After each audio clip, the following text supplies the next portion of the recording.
What would be the first steps for an own voices author trying to get into the traditional publishing route?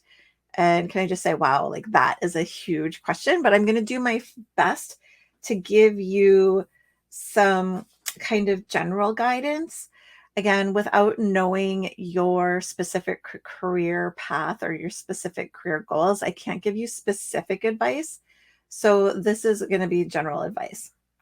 The first advice is own voices is a pretty broad term, so it can mean a lot of things. And I think that we need to acknowledge that own voices can mean a lot of different things, but also that people who use own voices need to make sure that they're not co-opting the term. Now, I know who's asking this question, so I know that the person asking this question is not co-opting the term, but I'm using that. I'm using the question as a way to define own voices. Also, own voices is a very specific term that was coined by somebody, and I wish I had looked up who it was, but by somebody who started kind of the usage of it and has given permission for people to use it. But when I talk about making sure you're not co-opting the term own voices, what I mean is this is a term that's really meant for authors who have been marginalized, left out of traditional publishing, not given equitable opportunity. And that includes due to ethnicity and skin color, culture, sexual orientation, and religion. So authors who have traditionally not been welcomed, have not historically been welcomed at the traditional table, haven't been given the same opportunities as, say, white, cis, straight men and women, as an example. Christian, I should add Christian in there too. So if you are using own voices, just make sure that you're using it correctly. I've seen people say, oh, well, I'm a military wife, so I'm own voices for military wives. No, that's actually a specific example. That's actually not, that's not what own voices means. So just make sure that you're using own voices correctly. And the person who asked this question is using it correctly. So when you're looking at traditional publishing, the first step for any author, including own voices author, is to make sure that you're targeting traditional publishing with a book that has a hook and is marketable. So I'm not talking about now for own voices, this is actually in some ways a broader category because there's been so many books by people who aren't own voices that traditional publishing won't even look at those books. But if you're writing specifically from your lived experience, from your culture, your ethnicity, your background, and have a unique spin on it, or even not a unique spin, like something that's a great story, but is told from your voice, publishers are more open than ever to looking at those stories. But in traditional publishing, it's always needed a hook and to be marketable. And the market has shrunk for everyone.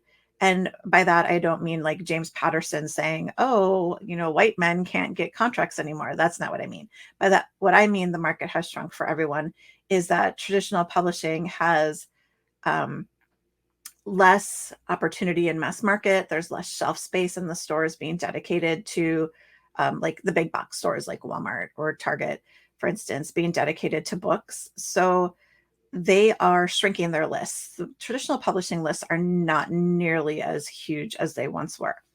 So as somebody who's seeking traditional publishing, you do want to make sure that the story does have a hook and is marketable in some way.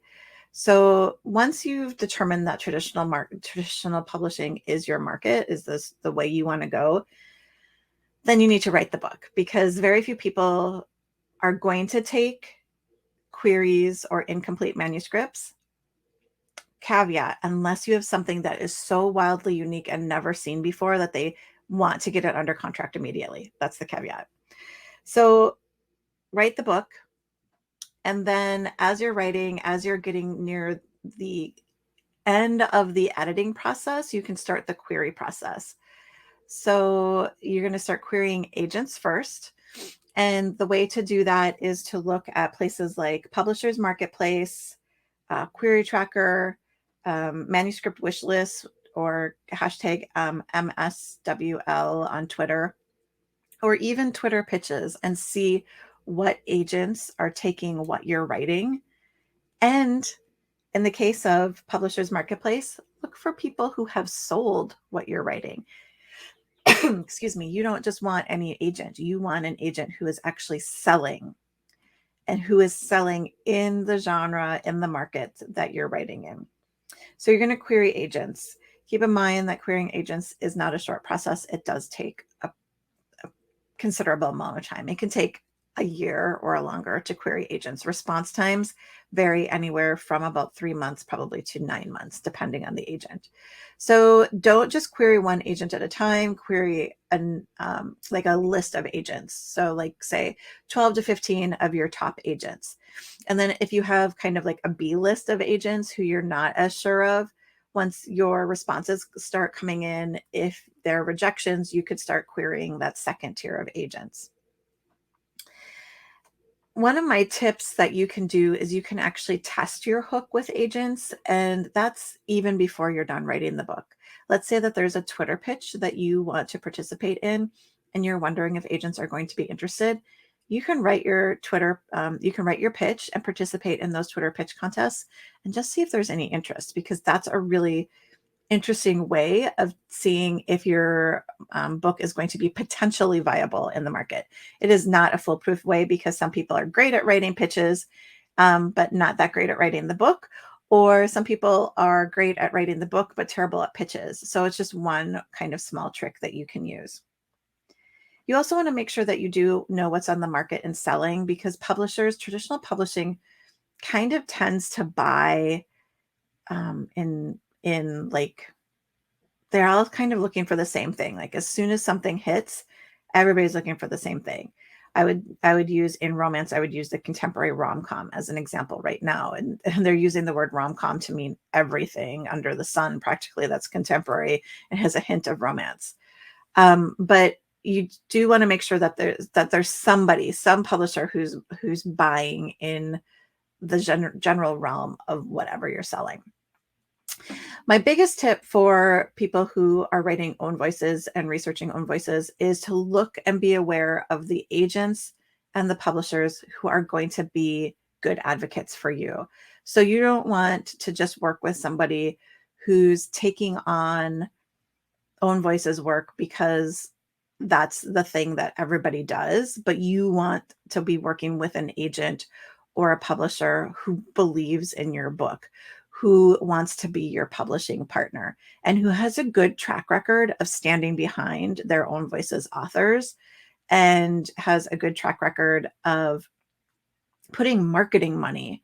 That's really important, putting marketing money. So one of the questions that I always used to tell people when we were still doing conferences, that they should ask on editor panels is not, are you accepting XYZ, but how are you marketing XYZ?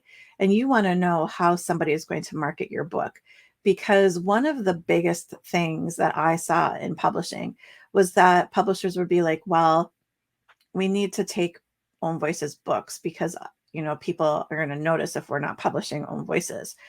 And then they would acquire them and they would publish them, but they wouldn't support them. And that is still a thing that we do see happening. So you want to be with a publisher who's going to support you, because otherwise it's a self-fulfilling prophecy where publishers point to something and they say, see, we tried this and it didn't work. And that's super gross. And certainly doesn't support own voice authors, and is no way that you want to start your career. So look for publishers and agents who are going to be good publishing partners to you.